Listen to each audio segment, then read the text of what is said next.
Hi, I'm Dusty with 509 Fabrications, and today we're going to give you a close look at how we weld, paint, and assemble each 509 Optimum stove. Each 509 Optimum stove is hand welded, painted, and assembled by hand in Post Falls, Idaho. To start, all the parts are laser cut and precisely bent.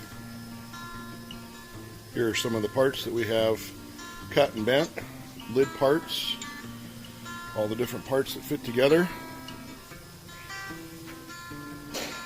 Here are the brackets for the side of the stove. These are the cages that we build that go over your radiant heat tubes. You run a scraper over those to keep your radiant tubes clean. The stove goes together with what is referred to as slot and tab construction.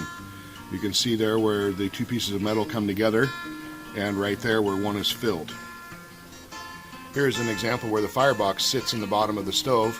You notice these very large tabs. That ensures that when the firebox goes into the bottom of the stove, it's always put in the same exact location every single time. The big welds on the front of the stove are hidden. We accomplish this by making this front plate slightly wider than the side of the stove, and then we weld down the side behind there. That way you don't see the weld on the front of the stove.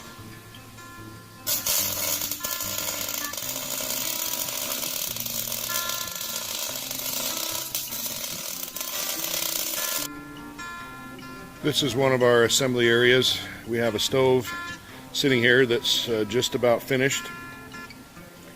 I wanted to let you know that we use Senatherm paint. It's a paint out of Germany. We believe it's the best stove paint available. You can see it lays down very nice.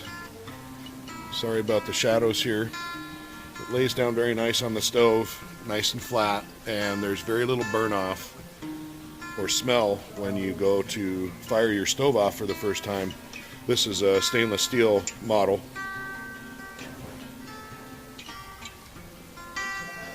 We hand assemble the stove.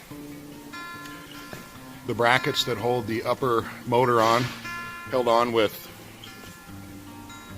4 points, and we even cut a little notch here into the bracket so that if you ever have to change out a motor, you can actually turn your wrench in there.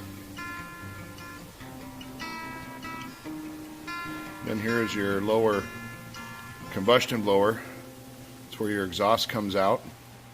We use Fasco motors for both the upper and the lower motor. The cover will go on over this and the stove will be done. Plugs in with one cord, and we'd like people to use a fresh air intake that goes onto the damper underneath your stove, and then 3 or 4 inch pellet pipe to go out your wall for your exhaust. I'm Dusty with 509 Fabrications. Thank you for watching.